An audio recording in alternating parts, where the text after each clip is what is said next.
For today's video, we'll be taking a look at a mid-tower ATX PC case that comes with a built-in 9.1-inch LCD display screen, the Zalman P40 DS. Showcased at Computex 2025 back in May this year, the P40 DS is available in black or white and is targeted at folks going for a fish tank style aesthetic for their PC build, who would also like to get in on the trend of having a sensor panel as part of their PC. Let's see if this case is any good. In terms of packaging, the P40 DS comes in a run-of-the-mill brown cardboard box with product illustrations and descriptions on all sides, nothing out of the ordinary here. As can be seen on the screen, the P40 DS comes with a cardboard box of accessories that's secured to the motherboard tray with a cable tie, along with a sheet of stickers featuring Zalman's brand mascots, Mansu and Mansters. Within the cardboard box, we get a clear plastic box containing a whole bunch of accessories, where as can be seen, we get a microfiber cleaning cloth for the tempered glass panels, which is nice. We do also get a standalone GPU support bracket that's adjustable for height. Moving on, we also get cable ties, a whole bunch of assorted screws, as well as spare friction clips for the panels of the PC case. Here it is, the Zalman P40 DS unboxed. For this review, I've got the black variant of the P40 DS that's simply called, you guessed it right, the P40 DS Black. We also have a white variant of the case called the P40 DS White. Now the case comes with 4 pre-installed fans and features a traditional mid-tower ATX layout with a chamber at the bottom for your power supply unit and a storage drive, and the case is made of a combination of steel and plastic and 2 tempered glass panels. This is a fish tank style case with a front and side tempered glass panel that pretty much serves up an unobstructed view of your PC hardware components. The left side panel houses the P40 DS's core feature, a built-in 9.1-inch LCD sensor panel screen that's located right beneath the tempered glass side panel. We'll take a closer look at this screen later in this review when I've done up a demo build with this case. As you might have surmised, the front panel connectors of the case are located right below the lower edge of the front tempered glass panel, where we get 2 USB 3.0 Type A ports, a 3.5mm microphone and headphone combo jack, a USB 3.2 Gen 2 Type-C port, a reset button, as well as a power button with a built-in blue-colored power LED. Do note that the case does not come with a hard disk activity indicator light. The other side panel of the P40 DS is a simple steel panel with ventilation openings right above where the side intake fan openings would be. The top panel of the case is not removable, and it has ventilation openings for the cooling hardware that you'd be installing up top, where we get a removable dust filter that's held in place magnetically.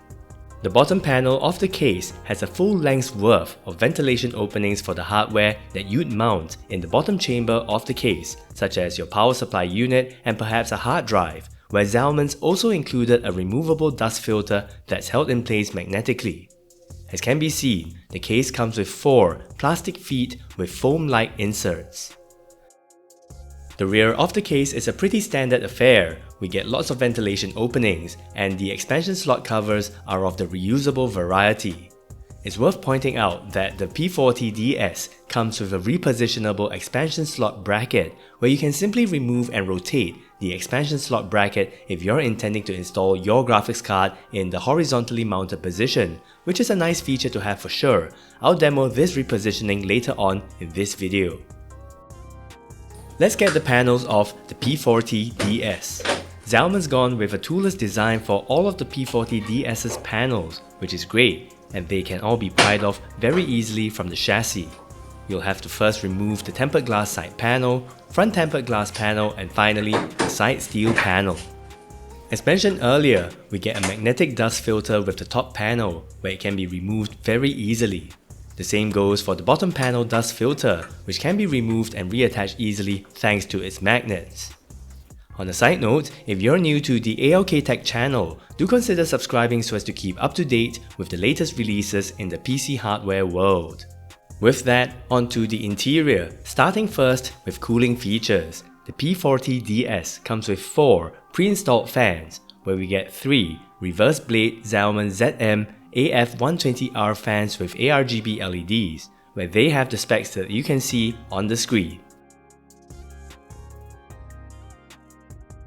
The rear exhaust fan is a normal blade Zalman ZM AF120 that also has ARGB LEDs, and its specs are also shown on the screen. Now, if you're looking to swap out the side fans, you'll want to note that the case supports up to 3 120mm case fans or up to a 360mm AIO radiator. Over on the top panel, we get support for either 2 140mm case fans, 3 120mm case fans, or up to a 360mm AIO radiator. 280mm AIO radiators are also supported on the top panel. Moving over to the bottom panel right above the lower chamber of the case, we get support for up to 3 120mm case fans. Finally, over on the rear, if you're intending to swap out the pre-installed 120mm case fan, you can swap it out for, you guessed it right, another 120mm case fan or 120mm AIO radiator. In terms of physical dimensions, the P40 DS has pretty standard dimensions for a mid-tower ATX PC case. For you folks intending to use an air cooler for your processor, do note that the case supports CPU coolers of heights no more than 165mm, according to the spec sheet for the P40 DS. For your graphics card, the case supports both horizontal and vertical GPU mounting, and comes with support for graphics cards with lengths of up to 420mm. Do note that if you're intending to mount your GPU in the vertically mounted position, you'll need to get a PCIe riser cable that's sold separately. Changing the orientation of the expansion slot openings to suit a vertically mounted GPU is pretty straightforward. All you've got to do is to undo 4 screws on the rear so as to remove the expansion slot bracket and change its orientation accordingly before reinstating the screws like so.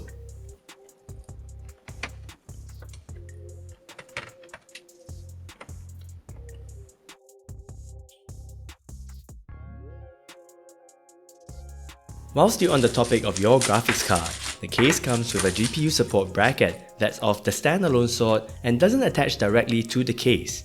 I do prefer such a design of GPU support stand, as it does give end users more flexibility in terms of how to deploy it for use.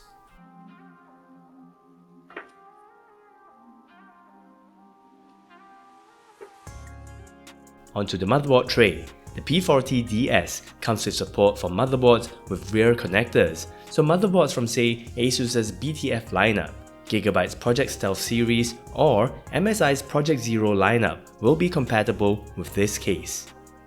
In terms of power supply dimensions, the P40 DS comes with 180mm of length clearance for a power supply unit, which is mounted in the bottom chamber of the PC case. For those of you intending to install 2.5-inch or 3.5-inch drives for your PC build with the P40 DS, Zalman has included a drive bracket on the rear of the motherboard tray that supports either up to 2 2.5-inch SSDs or a single 3.5-inch hard disk. This is accompanied by a drive bracket in the bottom chamber of the case for either a single 2.5-inch or a single 3.5-inch storage drive. The front panel connectors of the case are a pretty straightforward affair, where we get the usual front panel USB 3.0 Type A connector like so. And this is accompanied by a USB 3.2 Gen 2 Type C connector, a front panel audio connector, as well as front panel connectors for the power button and power LED. The case also comes with an ARGB controller hub with a total of 6 ARGB channels, with 4 channels pre-populated by the pre-installed fans. Do note that the front panel reset switch comes pre-connected to the ARGB controller hub, such that the reset switch can be used to manually control the ARGB lighting effects of devices connected to the said hub. Now, if you like to have your ARGB lighting effects controlled directly by your motherboard, you can use the reset switch to toggle the ARGB mode accordingly. You can of course disconnect the reset switch from the hub and connect it to your motherboard instead, so that you can use it as a proper reset switch.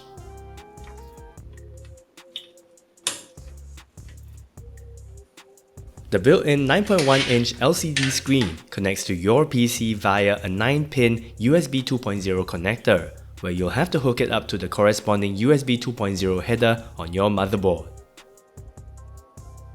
With that, let's do a demo build with the P40 DS.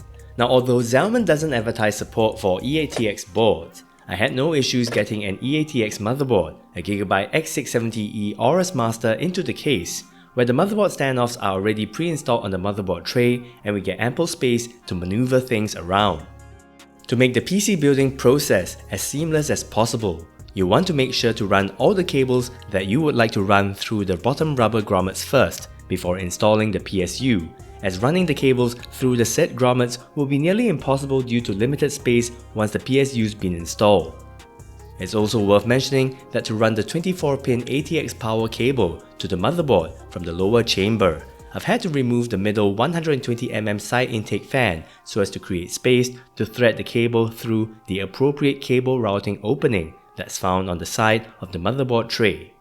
Zalman's also included a removable shroud right here that I'm guessing is for cable management purposes where needed, or to create space for side-mounted AIO radiators. To remove the cover properly, you'll want to ensure that your motherboard isn't installed yet so that you can get the cover out of the way without any hindrance. For this demo build, I've installed another 3 Zalman ZM AF120R fans as intake fans on the bottom panel. It's worth noting that if you're using a motherboard that has its USB 3.2 Gen 1 Type A headers located along the bottom edge of the motherboard, like I have for this demo build, you might encounter clearance issues where the P40 DS's front panel USB 3.0 connector could come into contact with the frame of the bottom intake fan that you've been installing, as can be seen here, where it was a really tight fit. That said, I managed to hook up all the demo build's ARGB fans to the included ARGB hub, which is handy for sure. The graphics card for this demo builds a Gigabyte GeForce RTX 4090 Aorus Master 24G that's a real chonker of a graphics card, where it measures in at a sizable 358.5mm by 162.8mm by 75.1mm. This is one of the largest, if not the largest graphics card I've come across till date. In any case, it fits perfectly inside of the P40 DS, and I was able to use the included GPU support stand as well. With the demo build nearly completed, it's a good time to talk about cable management. The P40 DS comes with all the expected openings in the right places for cable management purposes, where we get large openings on the motherboard tray and strategically placed rubber grommets on the top cover of the bottom chamber. Taking a quick peek behind the motherboard tray, I didn't do much cable management for this build, but I still think it looks pretty decent all things considered. Seeing as I didn't have a storage drive installed in the bottom chamber, I could easily stuff all the excess cables into the space in the bottom chamber right next to the power supply unit.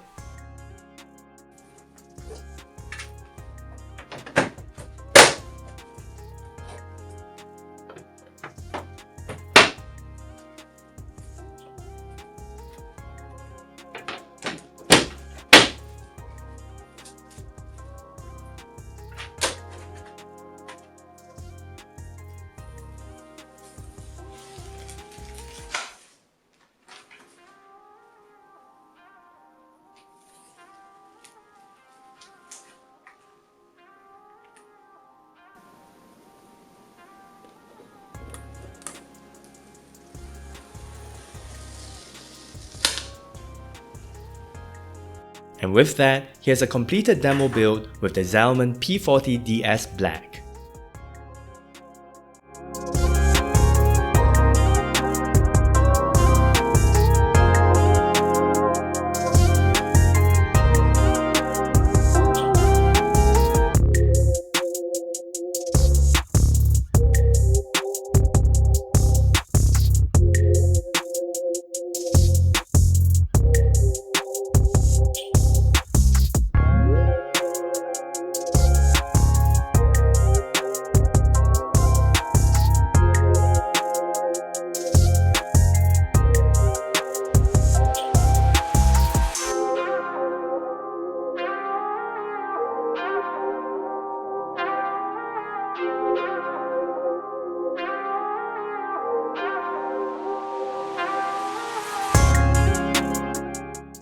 Let's take a closer look at the built-in 9.1-inch LCD screen that the P40 DS comes with. The screen has a display resolution of 1920 by 462 and a refresh rate of 60 Hz. And in order to customize what you have on the screen, like what I'm doing right now, you'll have to download the Zalman OZY app. In terms of app usage experience, I found the user interface pretty easy to navigate. We've got a section up here that has a mock-up of the screen, as well as a selection of 10 widgets that you can select to be displayed on the screen. Do note that the OZY app allows you to upload your own image, animation or video into the app, where to do so, you'll first have to create your own template like so. And thereafter, clear out some space on the mockup. Say for example, I'll just remove these two modules before then selecting the media overlay and photo album widget. And there we have it. Now it'd be good if you have your image or video cropped to the screen's resolution of 1920 by 462 before uploading it into the app for best results. Moving on, we get an upload media button right here that comes with 12 default backgrounds for the LCD screen, and as can be seen, any media that you've uploaded into the app will show up here as well. Moving on, we get a system button right here that shows the specs and status of your PC, and we also get a settings page that allows you to tweak stuff such as brightness, app language, update the LCD screen's firmware, and so on. In terms of thermal performance, I did a quick performance benchmark with the P40 DS's demo build, where you can see the specs of the said build on the screen. With F123's in-game benchmark, where I ran a 5-lap test for around 9 minutes in total, the Ryzen 7 7800X3D processor in the demo build achieved an average CPU temperature of around 70.8 degrees Celsius, while the RTX 4090 Aorus Master 24G achieved an average GPU temperature of 70.1 degrees Celsius, an average GPU memory junction temperature of 74.1 degrees Celsius, as well as an average GPU hotspot temperature of 80.1 degrees Celsius. These results were achieved in a non-air conditioned room with an ambient temperature of around 30.2 degrees Celsius. A pretty decent set of results, I must say, and I think that if you've got top exhaust fans installed as well, the thermal performance would be better. On a side note, I left the fan curves on their stock settings without any tweaks, where they ran at around 892 RPM on average during the benchmark. Your thermal performance will vary naturally if you're using different hardware from the demo build in this review. To sum up, the Zalman P40 DS is clearly positioned as a more premium mid-tower ATX PC case offering, all thanks to its features, where its built-in 9.1-inch LCD screen would be the obvious star of the show. For its price, fit and finish is pretty decent I suppose, and we get 4 pre-installed ARGB case fans and an ARGB hub included, along with decent thermals and a good amount of accessories to go with the case. The Zalman OZY software was relatively easy to use too, and seems to offer a decent amount of customization options for the built-in LCD screen. For you international viewers, as of the time of publishing this review, the P40 DS Black is available to purchase from Newegg for a price of around $140 US, while the P40 DS White is going for around $145 US. For folks based in Singapore, CDL Trading is the official distributor for Zalman in Singapore, and the P40 DS Black has a sticker price of around 189 Singapore dollars from PC hardware retailers in Singapore. With that, thank you so much for watching, hit the like button and get subscribed if you've enjoyed this video, and I'll catch you guys around the next time.